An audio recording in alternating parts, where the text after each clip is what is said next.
Tonight, the United States stands on the verge of yet another government shutdown, a scenario that has become all too familiar in recent years.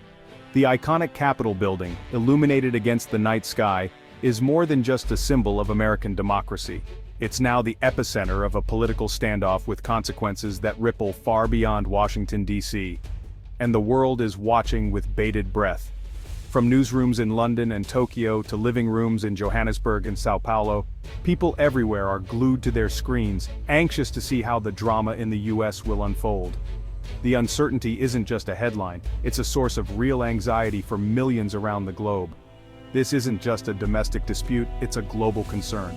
The United States, as the world's largest economy and a key player in international politics, holds a unique position.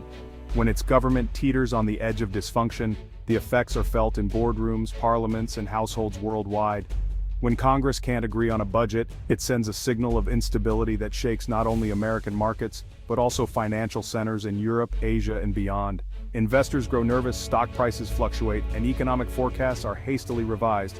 Allies and adversaries alike question the reliability of the U.S. as a partner. At the heart of the crisis are deep political divisions and a stubborn lack of compromise.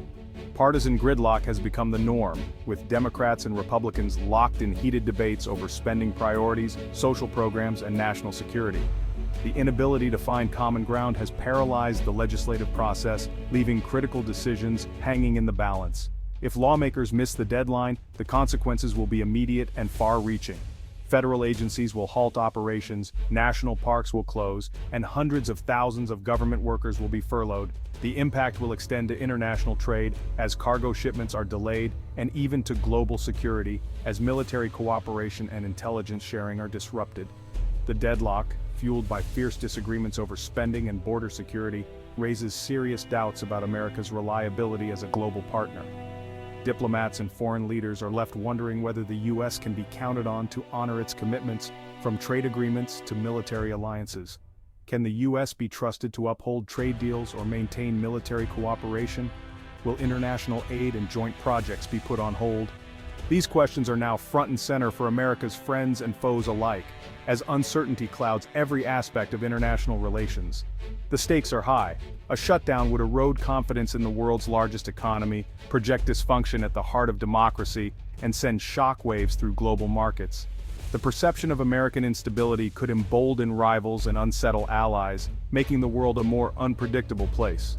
As the clock ticks relentlessly toward the deadline, the world waits and watches, hoping that America's leaders can pull back from the brink and restore faith in the nation's ability to govern itself, and to lead on the world stage.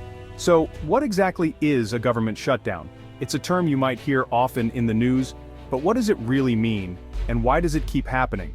To understand this, we need to look at how the federal government is funded, and what happens when that process breaks down.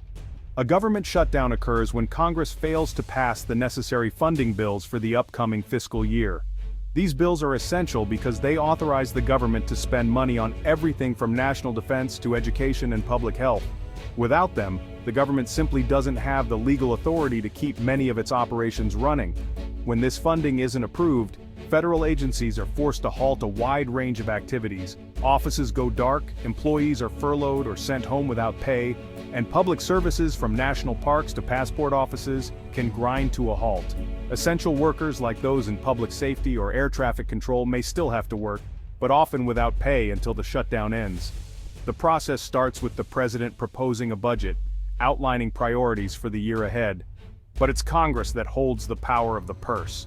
Both the House of Representatives and the Senate must agree on 12 separate appropriations bills to fund the government's various departments and agencies.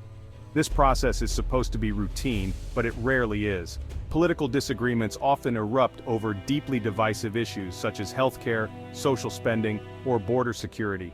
When these disputes become especially heated, the process of passing funding bills can grind to a halt. Lawmakers may dig in their heels, refusing to compromise, and the entire system can stall. Sometimes members of Congress attach controversial policy riders or last-minute changes to these funding bills, hoping to advance their own agendas. What should be a straightforward negotiation over money turns into a high-stakes battle over national priorities, with each side trying to gain leverage. The result is often a tense standoff, a political game of chicken where neither side wants to back down first. Each party hopes the other will take the blame for a shutdown, using the threat as a bargaining chip to get what they want. In recent years, shutdowns have become a tool of political brinkmanship, turning what should be a basic administrative task into a dangerous flashpoint. The consequences ripple across the country, affecting millions of Americans and threatening the government's ability to function smoothly. It's a high-stakes drama that plays out in the halls of power, but its impact is felt far beyond Washington, D.C. This year, the annual budget negotiations in Washington have come to a grinding halt, paralyzed by a single, uncompromising demand that overshadows all other issues. The stakes are higher than ever, as lawmakers from both parties find themselves locked in a tense standoff that could determine the fate of the federal government for months to come. Former President Donald Trump, still a dominant force in Republican politics, has drawn a clear red line. No funding deal will pass unless it includes aggressive new border security measures. His influence over the party remains strong, and he's using it to make border security the central issue of this year's budget battle. Trump has made this demand non-negotiable, effectively tying the entire federal budget to his signature issue.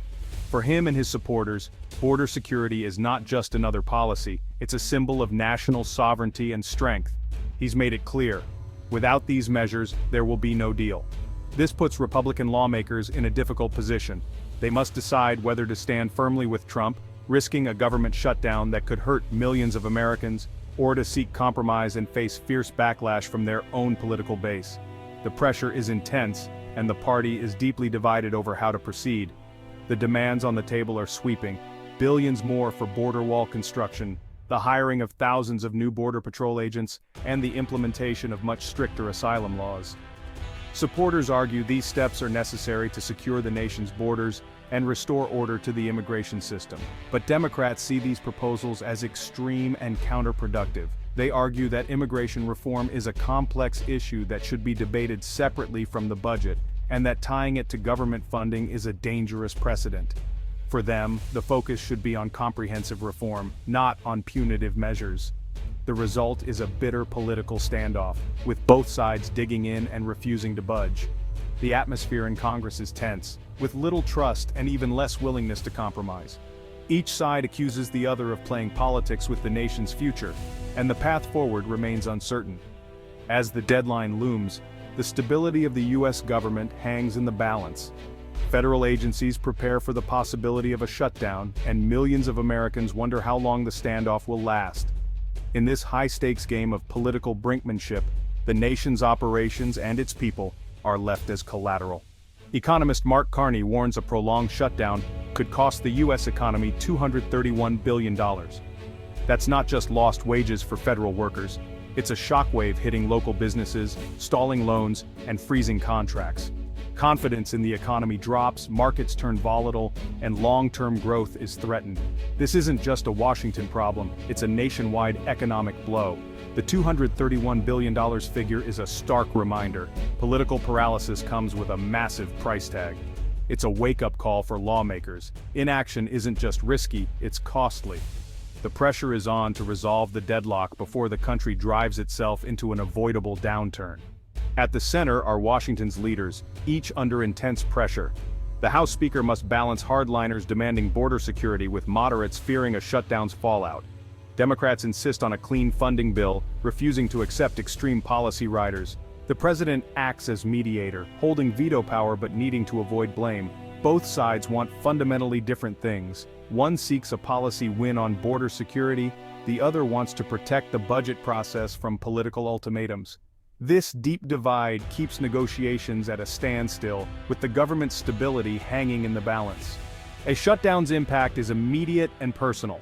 Hundreds of thousands of federal workers are furloughed without pay, straining families who live paycheck to paycheck. Essential services slow or stop. National parks close, passport processing stalls, and IRS helplines go silent. Contractors lose payments, forcing layoffs in the private sector. Even essential workers like TSA agents and Border Patrol must work without pay, hurting morale. The pain ripples through communities, businesses, and families nationwide. This is the real cost of political gridlock, ordinary Americans bearing the brunt of Washington's dysfunction. History offers clear lessons.